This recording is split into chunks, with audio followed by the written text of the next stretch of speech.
was hired as an owner's representative and developer by LifeQuest for the Milford Village project that you're going to see here today. I was actually hired back in '02 to start this project. It has taken us, we're into our 13th year of trying to get it off the ground because of significant issues which included zoning. We had to appease all the neighbors over many years to do a lot of things in the planning stages. The township over time finally instituted an overlay district zoning for this 208 acres that LifeQuest, and part of that process is it took us many years to accumulate all the land. LifeQuest had some of the land, and we had to buy additional parcels over many years in order to put together a sized piece of ground that the township was comfortable with doing an overlay zone on, so that it was a master plan as opposed to just developing it in pieces. LifeQuest has been in business since 1930s. The existing nursing home, as you see over here today, was built in 1986. And LifeQuest at one point owned the Quakertown Hospital in the city. Their board ran that hospital. And Roger Heiser, who's the president of LifeQuest, was the administrator for the hospital at the time. Over a period of time after running it, they sold it to St. Luke's, who now owns it. So LifeQuest as an organization is a not-for-profit that owns 2 nursing homes and 3 large child care centers in this area, plus a lot of after-school programs. LifeQuest is a community conscious, community-based organization as a nonprofit, and is basically putting services in place that they see as a need for the community. And the nursing home today has 140 beds, stays pretty full. But to supplement, they would like to build, their first building will be an assisted living, which is one step below, but allows people to live in the units. And we are going to attach that assisted living to the existing nursing home so that there's a flow between properties, and we're going to build a brand new kitchen in between the two. It will be the hub, so it will service in both directions.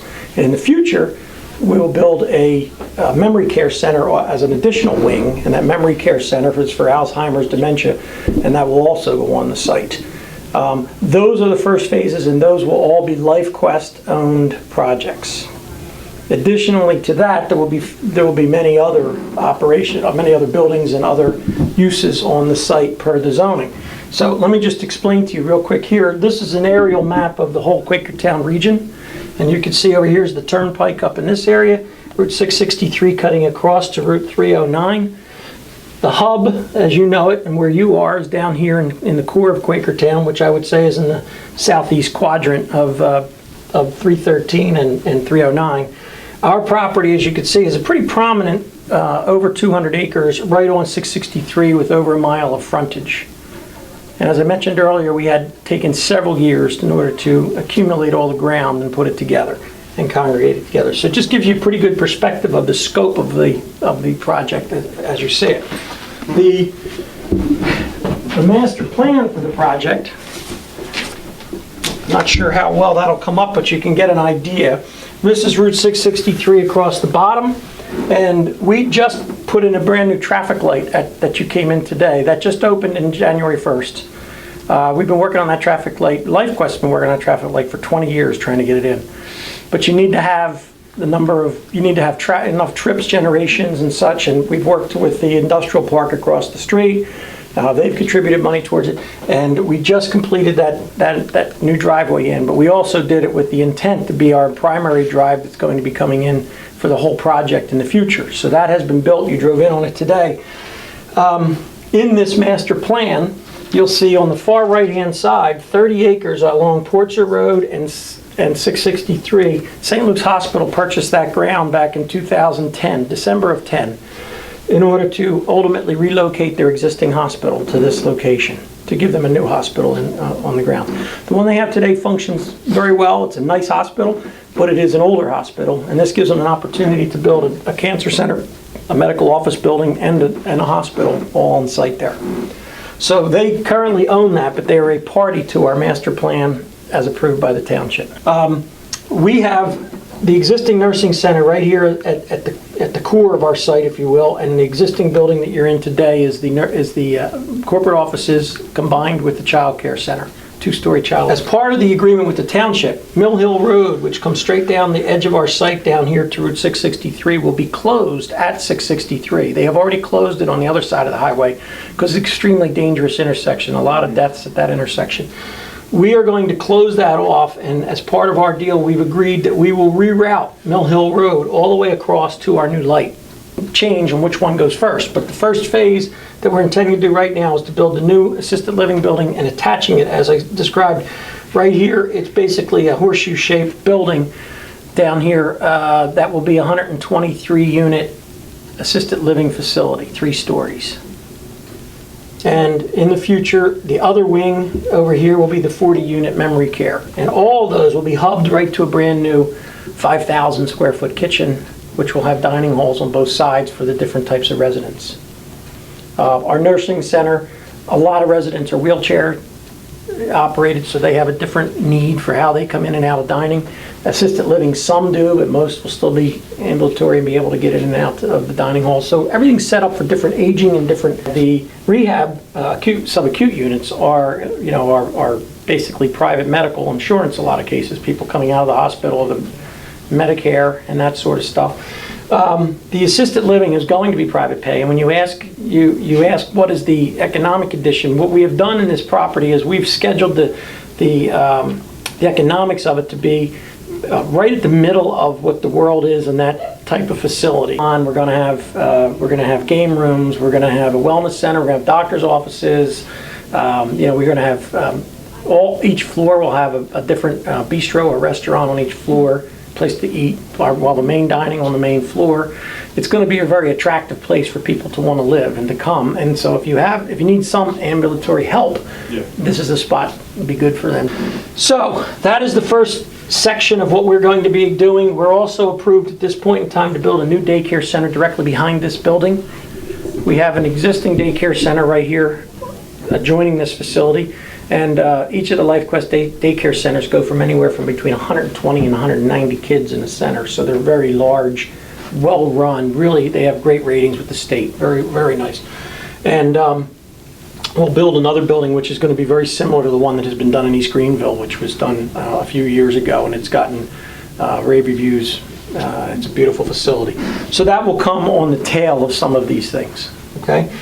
In addition, we have 2 sections here and here, which are roughly 500 units of congregate senior care, which is going to be basically apartments for 55 and older. 4-story units. They will be independent living, is what they would call it. So it'll be less expensive than going into the assisted living, but gives another option for people to live here. Where you could have meal programs. We'll have kitchens and meal programs in there, common activities. And that's for both of those sections, and that we guesstimate is going to probably take us at least 10 years to fill that because of the market, and it takes time to drive that volume of people. Also down here in the corner, we're going to have apartments for regular at-market apartments. The market here, it's been probably 40 years since we've seen new apartment complexes built in the Quakertown area. It's very hard to get zoning, very hard to get water and sewer, and one of the things we do have over all these years is we've been able to get water and sewer and such. So we're going to have apartments. We are going to build a small retail strip center, roughly 45,000 square feet here at the entrance to the project. And we're going to also have some additional retail and office down in the bottom here next to the apartments. Hello, I'm Roger Heiser, and I'm the president of LifeQuest. We're here today to discuss topics regarding how LifeQuest as an organization looks at the development of the property that they currently own and the services that they've been rendering to this public for over 65 years. LifeQuest as an organization started as Quakertown Community Hospital Association, and in 1978 I came to, at that time, Quakertown Community Hospital for assistant administrator and a director of finance. LifeQuest, over the course of time, they built this nursing facility, the LifeQuest Nursing Center, out here on Route 663. And the concept of integrating people and the community into an active lifestyle, as opposed to sequestering people of different ages in separate locations, was very attractive. So This design is meant to integrate long-term care, dementia care, memory support, independent senior living, and assisted living into, in essence, one building where you can easily transfer through the building, still have levels of care available to you, and you would have 24-hour emergency services as well, because the long-term care facility has RNs all the time, 365 days a year, and we're readily accessible to all the acute care hospitals in our community. The rest of this concept has to do with property which LifeQuest will not develop, but that there'll be garden apartments for 20 to 40-year-olds, and there'll be independent townhouses and cottages which will be built, and they will be for people probably between 50 and 75 years of age. And there's also a plan for apartments for seniors, which would be all independent but congregate, meaning that they would share some services, probably food and housekeeping and some recreational services, but you'd have your own independent apartment. There's also a plan which has been approved here for some retail space. I don't know anything about retail space, but it's for convenience retail. And the idea here is that you bring the public to your site and not just put people of specific ages together. It should build a healthier community and a healthier lifestyle, and it would still have 100 acres of open space for recreation and walking trails, we hope.